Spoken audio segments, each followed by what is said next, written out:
Hello बच्चों, आपका स्वागत है चिल्ड्रन चॉइस एकेडमी में। तो मेरे बच्चे, मैं आपके लिए लेकर आ गया हूँ जामिया मिलिया इस्लामिया क्लास 9th 2025 का पीवाईक्यू। और ये ए टू जेड पीडीएफ मतलब 2016 से लेकर 2025 तक का आपको पीडीएफ फ्री ऑफ कॉस्ट में मिल जाएगा टेलीग्राम में। टेलीग्राम का लिंक मैंने आपको दे रखा है डिस्क्रिप्शन में, प्लीज वहां से आप जाके उसे जरूर डाउनलोड कर लीजिएगा। ठीक है भाई।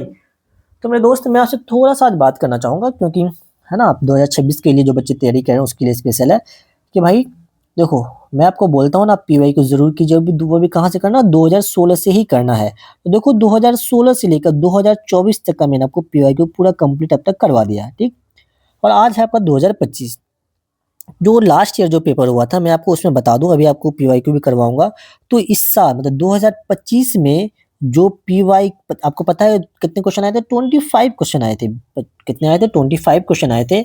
और इसमें से मेरे भाई 25 में से आप देख लेना, अभी 20 क्वेश्चन ऐसे क्वेश्चन थे जो कि 2016 से लेकर 2024 तक का पीवाईक्यू रिपीटेड था। मतलब कि यहाँ से उठाकर इस क्वेश्चन में 2025 वाले क्वेश्चन उन्होंने direct same to same copy paste कर दिया। तो आप देखो कितना फायदा है कि 25 में से अगर आपको 20 क्वेश्चन, अगर आपको सेम टू सेम पीवाईक्यू मिल रहा है, तो आपको क्या जरूरत है भाई इतना ज्यादा क्वेश्चन करने की, इतना ज्यादा प्रैक्टिस करने की।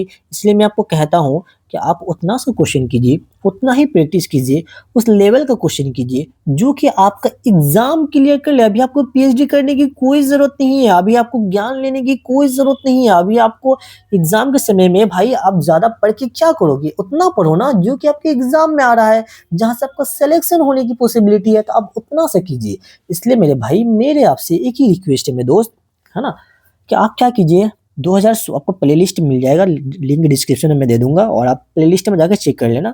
जामिया का पीवाईक्यू उठाइए, एसएसटी का 2016 से स्टार्ट कीजिए और 2025 तक का आप लगा लीजिएगा। तो अब मैं कहता हूं आपको कि अगर आप 2016 से लेकर 2025 तक अगर पीवाईक्यू कर लेते हैं, तो मेरे दोस्त आपको देखना है कि आपको कम से कम की बात कर रहा हूँ, आपको 15 क्वेश्चन तो आपको पीवाईक्यू से रिलेटेड देखने को जरूर मिलेगा।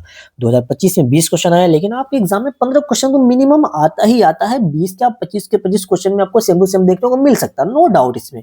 लेकिन शर्त क्या है कि आप जरूर पीवाईक्यू कीजिए, कहाँ से, 2016 से लेकर 2025 तक का। तो आई होप कि आप मेरी इन बातों पर अमल करेंगे। अगर अमल कीजिएगा तो आपको फायदा है मेरे भाई, नहीं कीजिए तो फिर कुछ कह नहीं सकते हम। चलिए देखते हैं क्वेश्चन 2025 में जो फर्स्ट क्वेश्चन आया है आपके सामने है। तो चलिए, क्या है ये क्वेश्चन में, which event mark the beginning of the British rule in India. देखो, जो भी अब मैं आपको बताऊंगा कौन कौन सा इसमें रिपीटेड है, ये भी क्वेश्चन आपका रिपीटेड क्वेश्चन है। कौन सा ऐसा, इसमें कौन सा ऐसा इवेंट है जिन्होंने मार्क किया बिगिनिंग ऑफ ब्रिटिश? भाई कौन सा, बैटल ऑफ प्लासी और बैटल ऑफ पानीपत। क्या है, मैंने आपको 3 पानीपत हुए थे, तीनों को मैंने लिखवा रखा है पीवाईक्यू। आप शुरू से करेंगे तो आपको ये चीज मिल जाएगा। ठीक। तो बैटल ऑफ प्लासी के इसमें थोड़ा सा जिक्र करते हैं। देखो, इसके बारे में डेट आपको कई बार पूछा जा चुका। डेट कब है भाई? 1757 में ये हुआ था। और आपसे पूछा जाता है ये किसके किसके बीच में हुआ था। ध्यान रखना है, ये जो हुआ था बिटवीन, है ना, बिटवीन किसके किसके बीच हुआ था? सिराजुद्दौला, सिराजुद्दौला जो कि कौन थे भैया? जो थे नवाब ऑफ बंगाल थे, सिराजुद्दौला, और versus British East India company, इन दोनों के बीच में हुआ था। आपसे पूछा है था इन दोनों के बीच में था, लेकिन जीता कौन था भैया? इसमें तो जीता था, ये विनर कौन था भाई? ये विनर थे कौन? ईस्ट इंडिया कंपनी विनर था। ध्यान रखना ये चीज। तो आपसे ये भी पूछ सकता है कि बताओ इसमें से कौन जीता था? तो आपका जीता कौन था? ईस्ट इंडिया कंपनी जीता था, जिसमें इन्होंने मतलब शासन करना स्टार्ट कर दिया था। स्टार्टिंग कहा मतलब कि बंगाल से स्टार्ट किया था। सो आपका करेक्ट से जाने वाला ऑप्शन नंबर बी। देखो, नेक्स्ट क्वेश्चन है, फिर से ये आपका रिपीटेड क्वेश्चन इवेंट के, मैं आपको कह सकता हूँ ये क्वेश्चन 2 से 3 बार आपके एग्जाम में पूछे गए हैं। फिर से 2025 में पूछा गया first governor general of India. First है, ध्यान रखना, फर्स्ट और लास्ट आपको पता होना चाहिए। फर्स्ट आपसे पूछा गया है तो वैरेन हेस्टिंग होगा। ठीक है। तो first governor general of India Warren Hasting. अब आपको पूछा जाए कि इनको गवर्नर जनरल ऑफ इंडिया कब बनाया गया था? इनको जो बनाया गया था 1773 में बनाया गया था। और 1773 में कब रेगुलेटिंग एक्ट आया था, उसके बाद इसको गवर्नर जनरल ऑफ इंडिया बनाया गया था। और अगर आपसे पूछा जाए कि लास्ट वायसराय कौन थे इंडिया के, है ना, लास्ट वायसराय, ध्यान रखना, लास्ट वायसराय ऑफ इंडिया, तो आप बोलेंगे लॉर्ड माउंटबेटन। आपसे पूछा जाए कि फर्स्ट, देख ध्यान रखना, फर्स्ट गवर्नर जनरल पूछे तो आप सिर्फ इसमें देखो direct first governor general of India पूछा जाए तो आप बोलेंगे वैरेन हेस्टिंग। लेकिन अगर आपसे पूछा जाए फर्स्ट गवर्नर जनरल ऑफ, सिर्फ यहाँ पे एक वर्ड यूज कर दिया जाए, क्या? Independent India. इंडिपेंडेंट इंडिया अगर फर्स्ट गवर्नर जनरल पूछा जाए तो आपका आंसर हो जाएगा लॉर्ड माउंटबेटन। ध्यान रखना ये चीज भाई, ये क्वेश्चन आपके एग्जाम में पूछे गए हैं। तो समझ में आया? तो एक क्वेश्चन और देखो, यहाँ से एक क्वेश्चन पूछा गया है लॉर्ड कर्जन के बारे में। मैंने आपको बताया था कि ये वाइसरॉय थे किस समय, ये देखो ये आपसे पूछा जाता है कि जब पार्टीशन ऑफ बंगाल हुआ था, पार्टीशन ऑफ बंगाल बताएंगे कब हुआ था, जल्दी से कमेंट करो। 1905 में हुआ था, ठीक है। तो पार्टीशन ऑफ जब बंगाल हुआ था उस समय का वाइसरॉय कौन था, उस समय का वाइसरॉय था मेरे दोस्त, उस समय का वाइसरॉय थे लॉर्ड कर्जन, ठीक है। ये क्वेश्चन आपके एग्जाम में पूछे गए और फिर से पूछे जा सकते हैं। और लॉर्ड डलहौजी इन्होंने क्या चीज को इंट्रोड्यूस किया था, डॉक्ट्रिन ऑफ लैप्स। देखो इतनी डिटेल में आपको मैं अगर क्वेश्चन कर, अगर इतनी डिटेल में क्वेश्चन कर लेते हो यार, तो कितना, अगर शुरू से कर रहे हो ये सारा क्वेश्चन, ना जाने में कितना बार लिखा हूँ, कितने बार। तो देखो ये सारा क्वेश्चन आपका है। तो सबसे पहले क्या है भाई, लॉर्ड पूछा जाता है डॉक्ट्रिन ऑफ लैप्स किसने, कौन लिखा था, लॉर्ड डलहौजी। वाइसरॉय कौन था जब पार्टीशन हुआ था बंगाल का था, आप क्या बोलेंगे, लॉर्ड कर्जन। बंगाल का पार्टीशन कब हुआ था, 1905 में। इसके खिलाफ में, बंगाल का पार्टीशन के खिलाफ में एक मूवमेंट चलाया गया था, उस मूवमेंट को क्या कहेंगे, स्वदेशी मूवमेंट। स्वदेशी मूवमेंट कब चलाया गया था, 1905 में चलाया गया था। वेटर हेस्टिंग कौन थे भाई, first viceroy governor general of India थे। कब थे, कब बनाया गया था इनको, 1773 में बनाया गया था। कौन से एक्ट आने के बाद, रेगुलेटिंग एक्ट आने के बाद। लास्ट वाइसरॉय कौन थे इंडिया के, आप क्या बोलेंगे, Lord Mountbatten. First governor general of independent India के कौन थे भैया, क्या बोलेंगे आप, लॉर्ड माउंटबेटन। तो आपसे इसको घुमाकर थोड़ा पूछ लिया जाए कि बताओ इंडिपेंडेंस के दरमियान, इंडिपेंडेंस के दरमियान फर्स्ट गवर्नर जनरल ऑफ कौन थे, आप क्या बोलेंगे, लॉर्ड माउंटबेटन। चलिए आइए देखते हैं नेक्स्ट क्वेश्चन। ये भी क्वेश्चन आपका मेरे भाई रिपीटेड है, क्या है बताऊं। तो रिवॉल्ट स्टार्ट कहां से हुआ था, कौन सी सिटी से, मेरठ से हुआ था, ठीक है। आपसे पूछा जाए स्टार्ट कहां से हुआ था, आप क्या बोलेंगे, मेरठ। लेकिन पूछा जाए कि इस रिवोल्ट का जो सेंट्रल रीजन था वो कौन सा, आप क्या बोलेंगे, दिल्ली। क्यों था दिल्ली, क्योंकि यहाँ पे मुगल एम्पायर थे, कौन थे यहाँ पे, बहादुर शाह जफर, बहादुर शाह जफर यहाँ पे हुआ, मतलब कि कौन थे, मुगल एम्पायर थे, इस वजह से यही लीडरशिप में थे इस चीज के लिए, ठीक है। इसलिए ये आपका जो मेन सेंटर है वो दिल्ली हो जाएगा। बाकी कानपुर वो उसके बाद फिर हर जगह फैलना स्टार्ट हुआ। ये क्वेश्चन देखो, अगेन रिपीटेड क्वेश्चन है। देखो ऐसा क्या है कि बताओ कौन सा ऐसा एक्ट है जिसमें क्या हुआ था कि ईस्ट इंडिया कंपनी से पावर लेकर ब्रिटिश ने खुद अपने पास मतलब पावर रख लिया था। आपको पता है सबसे पहले ईस्ट इंडिया कंपनी आया था इंडिया के अंदर, है ना। ये इसका मेन, ये तो भैया आए थे ट्रेड करने के लिए, लेकिन ये रूल करना स्टार्ट कर दिया, लेकिन इसे रूल वगैरह करना आता नहीं था। तो फिर क्या हुआ, 1857 में बहुत ही बड़ा एक रिवॉल्ट हुआ, हम सब जानते हैं। तो उसके बाद एक एक्ट आया जिसको हम कहते हैं गवर्नमेंट ऑफ इंडियन एक्ट 1858। देखो 1858 में आया था, 1857 में रिवोल्ट हुआ। उसके बाद मतलब ब्रिटिश ने सोचा भैया ये तो ईस्ट इंडिया कंपनी को हमने दे रखा है, तो वहाँ पे युद्ध वगैरह करवा रहा है, रिवोल्ट करवा रहा है, भैया उसकी बस की बात नहीं है कि वो अब रूल वगैरह करे, शासन करे। इस वजह से उससे क्या किया, इसने पावर को छीन कर अपने पास रख लिया। तो उसको जो है ना, ईस्ट इंडिया कंपनी से पावर लिया और ब्रिटिश ने खुद अपने पास रख लिया इस पावर को। तो ये जो बात हुई थी, ये in government of Indian act में ये चीज हुई थी। आपसे पूछा जाता है कि रेगुलेटिंग बताओ फर्स्ट एक्ट कौन था, है ना। फर्स्ट एक्ट जो था मेरे दोस्त वो था आपका फर्स्ट एक्ट। अगर पूछा जाएगा कौन सा ऐसा इंडिया के अंदर जो सबसे पहला फर्स्ट एक्ट आया था जो कि कंट्रोल किसको कर रहा था, ईस्ट इंडिया कंपनी को कंट्रोल कर रहा था, वो था आपका रेगुलेटिंग एक्ट। ध्यान रखिएगा ये चीज। चलिए नेक्स्ट क्वेश्चन देखिए, who was the founder of Arya Samaj. Again and again repeated question. देखो अभी 5 के 5 क्वेश्चन मैं आपको बता दिया हूँ, पांचों के पांचों क्वेश्चन क्या है मेरे भाई, रिपीटेड क्वेश्चन है ना। पीवाईक्यू करेंगे तो आपको पता चलेगा। तो आर्य समाज के फाउंडर कौन है, क्या बोलेंगे आप, दयानंद सरस्वती बोलेंगे, ठीक है। तो करेक्ट आंसर हो जाएगा आपका ये। उसका देखते हैं राजा राम मोहन राय। राजा राम मोहन राय के बारे में आपको एक बात तो पता होना चाहिए, ऑलरेडी ये क्वेश्चन पूछा जा चुका। जो चीज मैं लिख रहा हूँ मेरे दोस्त, ये सारा का सारा आपका क्वेश्चन है। अगर पूछा जाए कि ब्राह्मो समाज का फाउंडर कौन है, आप क्या बोलेंगे, राजा राम मोहन राय। फिलहाल आपसे आर्य समाज का पूछा गया, आप क्या बोलेंगे, दयानंद सरस्वती। इसका अगर आप डेट भी याद रखिएगा मेरे भाई, 1875 है ना, डेट भी याद रखिए, इंपोर्टेंट है डेट। चलिए नेक्स्ट क्वेश्चन देखते हैं। हाँ इसमें देख स्वामी विवेकानंद ये जो है इन्होंने एक मिशन चलाया था जिसको कहते हैं रामाकृष्ण मिशन। आपका पूछा जा सकता है कि रामाकृष्ण मिशन किसमें से किसने चलाया था। तो रामाकृष्ण मिशन किसने चलाया था मेरे भैया, अब बोलेंगे स्वामी विवेकानंद। नेक्स्ट क्वेश्चन देखिए, क्वेश्चन नंबर 6 देखिए क्या है। देखो ये क्वेश्चन फिर से एक सेम टू सेम रिपीट करके पूछा है मेरे भाई, सेम टू सेम। बताइए इसमें से है, who was the viceroy of India at the time of partition of Bengal. आपसे पूछा गया, बताएंगे कौन वाइसरॉय थे जब बंगाल का पार्टीशन हुआ था। मैंने आपको भी क्या बताया, लॉर्ड कर्जन थे, ठीक है। अगर लॉर्ड कैनिंग कौन थे, फर्स्ट वाइसरॉय, ठीक है। चलिए नेक्स्ट क्वेश्चन देखिए, क्वेश्चन नंबर 7 इसमें पूछा गया है the movement was launch by the Mahatma Gandhi. ये भी क्वेश्चन आपका रिपीटेड है। इससे पहले इसमें क्या पूछा था कि बताएंगे क्विट इंडिया मूवमेंट कब लॉन्च हुआ था, तो 1942 में। इस बार आपको डेट पूछा गया है, डेट देके आपसे पूछा गया बताए 1942 ईस्वी में से कौन सा मूवमेंट हुआ था। सबसे पहले सारा मूवमेंट हम जरा सा डेट देख लेते हैं। तो देखो सिविल डिसोबीडियंस मूवमेंट जो हुआ था ये आपका 1930 में हुआ था। कब हुआ था मेरे भाई? ये हुआ था 1930 में। और आपका जो क्वाइट इंडिया मूवमेंट था यही हुआ था आपका 1942 के अंदर हुआ था। नॉन कोऑपरेटिव मूवमेंट अगर आप देखेंगे तो ये आपका हुआ था 1920 में हुआ था। डेट आपको याद रखना जरूरी है, इसी से क्वेश्चन आते हैं। जो स्वदेशी मूवमेंट है मैंने अभी जस्ट जिक्र किया था इसका, 1905 में हुआ था ये। तो ध्यान रखना, आपसे पूछा गया 1942 में कौन सा हुआ था, क्या हो जाएगा? Quit India movement. और इसी के अंदर एक क्वेश्चन और बना हुआ है आपका कि इस दरमियान 1900 मतलब क्विट इंडिया मूवमेंट के दरमियान ही गांधी जी ने एक स्लोगन दिया था। जो स्लोगन क्या था? Do and die. मरो करो या मरो, है ना, करो या मरो का नारा कब दिया था गांधी जी ने? किसने दिया था? गांधी जी ने दिया था। कब दिए थे इन्होंने मेरे भाई? जब क्विट इंडिया मूवमेंट हुआ था उसी समय इन्होंने एक नारा दिया था, डू एंड डाई। सही से लिख देते हैं भैया। चलिए नेक्स्ट क्वेश्चन देखते हैं, question number 8 who was the first president. फिर से रिपीटेड क्वेश्चन। फर्स्ट देखा, ध्यान रखना, फर्स्ट मैंने आपको इसमें करवा रखा है। फर्स्ट मुस्लिम प्रेसिडेंट कौन है? First Indian president, first president कौन है? फर्स्ट वुमेन प्रेसिडेंट कौन है? फर्स्ट इंडियन वुमेन प्रेसिडेंट कौन है? ये सारा क्वेश्चन आपके एग्जाम में डायरेक्ट बनते हैं। पूछा है फर्स्ट प्रेसिडेंट ऑफ एनआईसी, क्या बोलेंगे? डब्ल्यूसी बनर्जी जो थे तो फर्स्ट प्रेसिडेंट थे। अब एओ ह्यूम के बारे में, और इससे आपका डेट भी पूछा जाता है कि भैया मुझे बताएंगे। देखो इसके फाउंडर कौन थे, है ना, एओ ह्यूम थे, वो फाउंडर थे।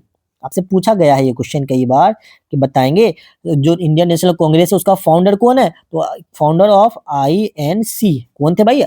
एओ ह्यूम थे। और इसके इनको कब इन्होंने कब बनाया था भाई? 1800। ये भी क्वेश्चन आपसे पूछा गया, डेट इंपोर्टेंट है मेरे दोस्त। क्या भाई? 1885। कहाँ बनाया था? बम्बई में बनाया था। लिख दे बम्बई बम्बई बम्बई, चलो लिख लेना। चलिए आइए देखते हैं next question, question number 9 which of the following is example of renewable resources. क्या बोलोगे? रिपीटेड है कि नहीं है? बिल्कुल है सर, रिपीटेड। तो कौन है भैया? Renewable resources. कोल क्या है? Non renewable. ये क्या है? Non renewable. सो आपका करेक्ट आंसर होने वाला सी। सिंपल सा बात है यार। देखो इसमें मैं आपको एक सिंपल सा एग्जांपल क्या देता हूँ। जैसे पेट्रोल है, आप गाड़ी में जो बच्चे बाइक चलाते हैं या आप बाइक तो आपने देखा होगा, फोर व्हीलर है जहाँ जिसमें पेट्रोल डाला जाता है। पेट्रोल क्या एक ही बार डालते हो जिंदगी में? दोबारा उस गाड़ी में पेट्रोल नहीं डाला जाता? बिल्कुल डाला जाता है मेरे भाई, क्योंकि वो खत्म हो जाता है। इस वजह से जब खत्म हो फिर से जाते हो आप, फिर से पेट्रोल डालते हो, फिर खत्म हो फिर उसमें पेट्रोल डालते हो, क्योंकि वो खत्म हो रहा है। वो इसलिए जो उसको नॉन रिन्यूएबल कहते हैं। सोलर एनर्जी क्या होता है? जो खत्म ना हो, जो अनलिमिटेड अमाउंट में प्रेजेंट है, उसको हम सोलर एनर्जी कहते हैं। चलिए वो आपका सॉरी रिन्यूएबल रिसोर्सेज आता है, उसका एग्जांपल है आपका सोलर एनर्जी। क्वेश्चन नंबर 10 देखिए क्या मेरे भाई, इसमें से पूछा गया इसमें से कौन सा फैक्टर नहीं है। मैंने आपको ऑलरेडी इसका फैक्टर लिखा रखा है। फिलहाल इसमें पूछा गया कौन सा फैक्टर नहीं है। क्या क्लाइमेट फैक्टर नहीं? बिल्कुल भाई क्लाइमेट फैक्टर है। इसका ऑर्गेनिक मैटर भी है, क्लाइमेट भी है। ध्यान रखिएगा, इसका फैक्टर जो नहीं है वो आपका सॉइल टेक्सचर नहीं है इसका फैक्टर। ऑप्शन नंबर बी इसका करेक्ट आंसर है। चलिए देखते हैं मेरे दोस्त नेक्स्ट क्वेश्चन। आसान सा क्वेश्चन है, which is the most populated continent. पूछा है सबसे ज्यादा पॉपुलेशन कौन से कॉन्टिनेंट में है, तो भैया याद रख लीजिए एशिया के अंदर सबसे ज्यादा पॉपुलेशन है कॉन्टिनेंट। ठीक है, आइए देखते हैं क्वेश्चन नंबर 12। इस क्वेश्चन में पूछा गया है which of the following example of human made resources. क्या बोलूं? देखो ये क्वेश्चन रिपीटेड नहीं था इसलिए मैंने उसमें आर नहीं लिखा, और ये क्वेश्चन आपको फिर से रिपीटेड है। ह्यूमन मेड रिसोर्सेज कौन सा? ह्यूमन मेड रिसोर्सेज क्या होता है? जो चीज कुछ भी ऐसा सामान जो कि ह्यूमन ने बनाया है नेचुरल रिसोर्सेज को यूज करके। जैसे आप सीमेंट हो गया, स्टील हो गया, ब्रिक हो गया, बॉटल ले लो, कुछ भी ले लो, जिस बुक्स में आप पढ़ रहे हो उस बुक को ले लो। क्योंकि भाई बुक जो बने हुए हैं वो किससे बना है? पेपर से बना। पेपर कहाँ से बना? पेड़ से बना। पेड़ क्या है? नेचुरल रिसोर्सेज है। मतलब नेचुरल रिसोर्सेज को यूज करते हुए जो भी प्रोडक्ट बनाया जाता है ह्यूमन बींग्स के द्वारा, उसी को हम ह्यूमन मेड रिसोर्सेज कहते हैं। तो आपका करेक्ट आंसर बिल्डिंग हो गया। बिल्डिंग में देखो, जैसे बिल्डिंग बनाने के लिए ब्रिक्स चाहिए, सीमेंट चाहिए, स्टील चाहिए, सारा चीज क्या है? ये सब सारा चीज ह्यूमन मेड रिसोर्सेज है। तो आपसे पूछा इसमें देखो, मिनरल क्या है? Natural resources. फॉरेस्ट क्या है? Natural resources. वाटर क्या है? Natural resources. ठीक, सिंपल सी बात है। चलिए क्वेश्चन नंबर 13 देखेंगे मेरे दोस्त, क्या है which of the following industries classify based on the raw material. हाँ ये क्वेश्चन मैंने नहीं करवाया, ये क्वेश्चन आपके पीवाईक्यू में फर्स्ट टाइम है, तो इसलिए मैं इसमें रिपीटेड नहीं लिखूंगा। बताएंगे एग्रो बेस्ड क्वेश्चन। हाँ लेकिन ये क्वेश्चन मैंने ऑलरेडी करवाया है, मैं आपको बताऊंगा कहाँ पे करवाया था। वो वही क्वेश्चन सेम टू सेम आया था। रॉ मटेरियल पे बेस्ड पे बताएंगे कौन सा भाई? Agro based agriculture. ध्यान रखिएगा ये। आइए देखते हैं नेक्स्ट क्वेश्चन, क्वेश्चन नंबर 14 कौन है भैया? ये भी क्वेश्चन आपका बिल्कुल रिपीटेड क्वेश्चन की कैटेगरी में 110% आने वाला है। Father of Indian constitution, father of Indian constitution किसको कहा जाता है? डॉक्टर भीमराव अंबेडकर को। अगर यहाँ से पूछा जाए पंडित जवाहरलाल नेहरू भैया, क्या बोलेंगे आप? First prime minister of India, ठीक है, ध्यान रखिएगा। और doctor Bhimrao Ambedkar father of Indian constitution और चेयरमैन ऑफ ड्राफ्टिंग कमेटी, है ना, chairman of drafting committee. Already ये चीज मैंने लिख रखा है। चलिए नेक्स्ट क्वेश्चन देखेंगे, क्वेश्चन नंबर आप 15, ये भी आपका है रिपीटेड क्वेश्चन। ये भी क्या है? Repeated question. क्या पूछा गया है? विच पार्ट ऑफ, पार्ट पूछा, Indian constitution deals with the fundamental right, इसमें से इंडियन कॉन्स्टिट्यूशन के कौन से पार्ट में फंडामेंटल राइट का जिक्र किया गया है? तो आप क्या बोलेंगे? Part number 3। कौन सा भैया? Part number 3। तो चलिए इसके बारे में जरा सा मैं आपको बता दूं कि पार्ट नंबर 2 में किस चीज का जिक्र होगा। क्या पता को लगा आपको पार्ट नंबर 2 पूछ लिया जाए, ठीक है। तो इसमें देखोगे मेरे दोस्त, पार्ट नंबर 2 में सिटीजनशिप के बारे में बात हुई है, सिटीजनशिप। और पार्ट नंबर 2 में मैं तो आपको बता दिया हूं इसके अंदर फंडामेंटल राइट। पार्ट नंबर 4 में अगर आप देखोगे तो याद रखिएगा डायरेक्टिव प्रिंसिपल, किसकी बात हुई है? डायरेक्टिव प्रिंसिपल, ध्यान रखिएगा मेरे बच्चे, डायरेक्टिव प्रिंसिपल। और पार्ट नंबर 5 में देखिएगा structure of government, structure of government. ये सारी चीजें आपको पता होना चाहिए। और देखो यहाँ पे एक चीज और मैं बता दूं, इसको थोड़ा सा डीप ले लेते हैं। इसके अंदर जो आर्टिकल है मेरे भाई, मतलब पार्ट नंबर 3 में जो आर्टिकल है, आर्टिकल नंबर, अब इसमें होते हैं, वैसे आपके एग्जाम में नहीं आएगा बट एक एक्स्ट्रा पॉइंट है ये, 12 से लेकर 35 तक इसके अंदर आर्टिकल है, ध्यान रखिए। चलिए नेक्स्ट क्वेश्चन देखते हैं, क्वेश्चन नंबर 16।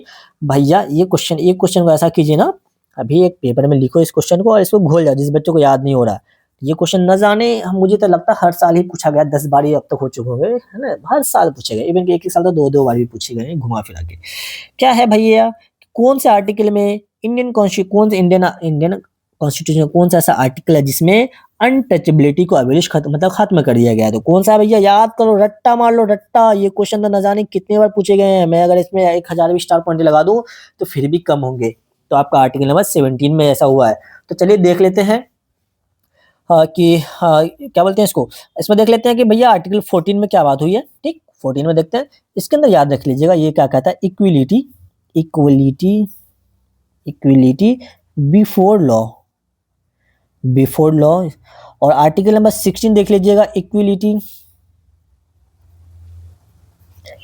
इन एम्प्लॉयमेंट, ठीक है मेरे भाई।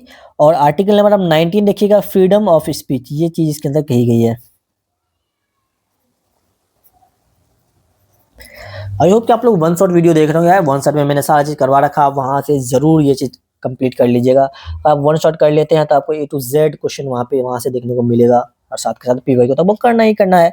सिंपल सा क्वेश्चन है, देखो रिपीटेड है, मैंने लिख दिया था, रिपीटेड है। बताएंगे कौन अपॉइंट करता है chief election commission of India को? तो क्या बोलेंगे आप? प्रेसिडेंट बोलेंगे। लेकिन अगर यहाँ पे अपॉइंट नहीं लिखे, अगर वहां पे क्या लिख देता, बस एक वर्ड को अगर वहां पे चेंज कर देता कि एडवाइस कौन करता है, क्या बोलेंगे भाई?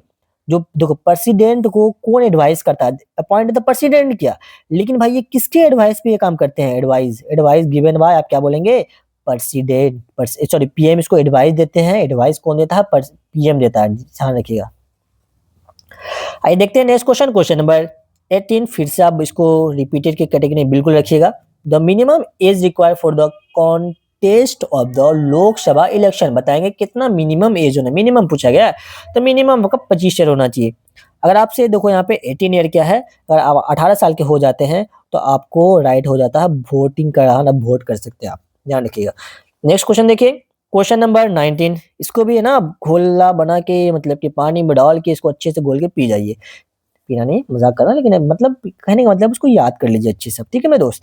इसमें से बताएंगे कौन सा फंडामेंटल राइट नहीं है पूछा क्या? राइट टू इक्विलिटी, बिल्कुल सर ये है। राइट टू प्रॉपर्टी मैंने कई बार बताया भैया, ये चीज पहले था बिल्कुल था पहले, लेकिन अब नहीं है, अब नहीं है। फ्रीडम अभी भी है, ये सारा अभी के अभी भी है, कई बार बता रखा है। चलिए आइए देखते हैं मेरे दोस्त, क्वेश्चन नंबर 20 में फाइनली पहुंच चुके हैं। क्या कहता है क्वेश्चन नंबर 20 हमारा, इसको भी जरा सा समझने की कोशिश करते हैं। आदिवासी, आदिवासी का मीनिंग क्या है? तो इसको अगर आप ब्रेक करते हो आदिवासी को 2 पार्ट में इसको ब्रेक कर दीजिए, ठीक है? अभी देखिए आपको समझ में आ जाएगा। आदिवासी, एक है आदि, दूसरा है वासी, है ना? दोनों का मीनिंग होता है। आदि का मतलब होता है ओरिजिनल। आपसे डायरेक्ट पूछा जाए, बताइए भाई आदिवासी में आदि का मीनिंग क्या है? तो आप क्या बोलेंगे? इसका मीनिंग होता है ओरिजिनल। और आपसे वासी का मीनिंग पूछेंगे तो इनहेबिटेंट, क्या बोलेंगे मेरे दोस्त? इनहेबिटेंट बोलेंगे। तो इन दोनों का मिला दीजिए तो क्या हो जाएगा? Original inhabitant. सो आपका करेक्ट आंसर है ऑप्शन नंबर सी इसका करेक्ट आंसर है। चलिए देखते हैं नेक्स्ट क्वेश्चन, क्वेश्चन नंबर 21। इस क्वेश्चन में पूछा गया है, फिर से आपका रिपीटेड क्वेश्चन है, which fundamental right in Indian constitution prohibit discrimination on ground of religion, race, caste, sex, है ना? बताएंगे इसको प्रोहिबिट करने के लिए, मतलब कि कौन कौन सा ऐसा फंडामेंटल राइट है भैया? आप क्या बोलेंगे? राइट टू फ्रीडम बोलेंगे आप? ना ना भैया, राइट टू फ्रीडम नहीं है, राइट टू इक्वलिटी है इसके अंदर, ठीक है? Right to equality, option number 20 का करेक्ट आंसर है। चलिए देखते हैं फिर नेक्स्ट क्वेश्चन, क्वेश्चन नंबर 22। फिर से रिपीटेड क्वेश्चन भैया, ये आप 2016 या 17 क्वेश्चन करोगे तो वहां पे ये क्वेश्चन आपको देखने को मिलेगा, जहां तक मुझे याद आ रहा है। Largest producer of rice, rice in world, पूरे वर्ल्ड में सबसे ज्यादा राइस का प्रोडक्शन कहाँ पर होता है? तो आपका आंसर हो जाएगा चाइना। लेकिन अगर आपसे पूछा जाए कि सेकेंड लार्जेस्ट कौन सा है? सेकेंड लार्जेस्ट हमारा इंडिया हो जाएगा। अगर सबसे कम पूछा जाए तो आप क्या बोलेंगे? यूएसए बोलेंगे। चलिए नेक्स्ट क्वेश्चन, क्वेश्चन नंबर 23 क्या है? वाई, रिपीटेड क्वेश्चन है ना? ये क्वेश्चन शायद 2024 में ही पूछा गया। Why is it important to separate religion from the state in democratic societies? लोकतांत्रिक समाज में धर्म को राज्य से अलग करना क्यों जरूरी है? क्यों जरूरी है? देखो भाई, धर्म अलग चीज है, राज्य अलग चीज है, उसको अलग करना क्यों जरूरी है? ताकि आप फ्रीडम को प्रोटेक्ट कर सके। सिंपल सी बात है भैया। अगर धर्म के बेसिस पर आप लड़ाई करते रहो तो कभी आप फ्रीडम पा ही नहीं पाओगे। इसलिए धर्म को स्टेट से आपको अलग करके ही रखना पड़ेगा। क्वेश्चन नंबर 24 अगर देखेंगे, उसमें पूछा गया मेरे भाई, क्या है? Which of the following statement is true regarding the law enacted by the purse, क्या है? पार्लियामेंट ऑफ इंडिया, भारतीय संसद द्वारा बनाए गए कानूनों के बारे में निम्नलिखित में कौन सा कथन सही है? क्या पूछा है? बताएंगे भाई। ट्रू पूछा है, इसमें से कौन सा स्टेटमेंट ट्रू है? किसके रिगार्डिंग? पार्लियामेंट के रिगार्डिंग। और कौन सा कॉन्स्टेंट में? लॉ के। ध्यान रखना, ये कुछ भी क्वेश्चन में समझाता हूँ। ऑलरेडी ये भी आपका रिपीटेड क्वेश्चन है, लेकिन थोड़ा सा इसको लेंदी वे में इस बार पूछा है। इस बार आपका अंडरस्टैंडिंग देखा, चेक करने की कोशिश किया उन्होंने। देखो यहाँ पे जो पार्लियामेंट है, वो ध्यान रखिएगा, जो पार्लियामेंट जो होता है ना, वो कोई भी कानून बना सकता है, वो कोई भी कानून को चेंज कर सकता है। भले ही वो कानून पहले से बना हुआ है तो उसमें वो इम्प्लीमेंट भी कर सकता है, उसके पास उतना पावर होता है। और वो कोई सा भी नया कानून ला सकता है देश के लिए। कौन? Parliament of India. तो ये दो चीज दिमाग में बैठाइए। उसके बाद आप क्वेश्चन यहाँ पे सॉल्व करेंगे। देखिए क्या है? The parliament can not changes, क्या वो कोई भी जो लॉ बना हुआ उसको चेंज नहीं कर सकता पार्लियामेंट? मैंने क्या बताया भाई? कर सकता। तो ये कैन नॉट बोल दिया, गलत हो गया ये बात। आपसे ट्रू पूछा तो ये आंसर नहीं होगा। क्या है? The parliament has authority to make new law. बिल्कुल भाई, इसके पास अथॉरिटी है कि वो न्यू लॉ बना सके। हाँ, और जो लॉ पहले से बना हुआ उसको मॉडिफाई भी वो कर सकता है। सो आपका करेक्ट आंसर जाने वाला है इसका बी है। नेक्स्ट देखेंगे थर्ड ऑप्शन में क्या है? वंस ए लॉ, एक बार लॉ बन गया तो क्या उसको कभी चेंज नहीं किया जा सकता? बिल्कुल भाई, इसको चेंज कर सकते हैं। यही चीज है, क्योंकि भाई जो पार्लियामेंट है वो चेंज भी कर सकता है, वो नया लॉ भी बना सकता है। चलिए मेरे दोस्त, आज का है ये लास्ट क्वेश्चन, और आई होप कि आपको ये सारा बहुत मजा आया होगा। अगर आपको पसंद आया है वीडियो का, अब तक तो आपने सब्सक्राइब कर दिया होगा, नहीं किया तो मेरे दोस्त कर दीजिए ना, क्या ही जाता है। चलिए क्वेश्चन नंबर 25 देखेंगे, क्या है? Which type of farming involve in the crop for the commercial purpose? इसमें से कौन सा ऐसा फार्मिंग है जो कि कमर्शियल पर्पज के लिए यूज किया जाता है? तो समझते हैं। पहले उससे पहले देख लेते हैं सर, सब्सिस्टेंस फार्मिंग क्या होता है हमें सर ये तो बता दो। देखो इसके लिए आप एक वर्ड में लिख देता हूँ, पर्सनल फार्मिंग। ठीक है, मैं बताऊंगा इसका मतलब क्या है। और इसके अंदर एक वर्ड लिखूंगा, ये लार्जर है ना। देखो इसके अंदर पर्सनल प्लस पैसा, पीपी याद रखिएगा। और ये जो होता है मेरे भाई, ये होता है लार्ज स्केल में। ध्यान रखिएगा, मैं आपको बता रहा हूँ, टेंशन नहीं लेना आपको। इसके अंदर 3 एग्जांपल याद में करने के लिए कहता हूँ बच्चों को, और आपको वही चीज मैं कहूंगा, 3 एग्जांपल याद करेंगे। तो जैसे कि अब इसमें याद कर सकते हैं क्या भैया? आप टी याद कर सकते हैं, कॉफी याद कर सकते हैं, और इसके अंदर एक होता है रबड़, है ना। ये लिख लीजिएगा, चलो लिख देता हूँ अच्छे से।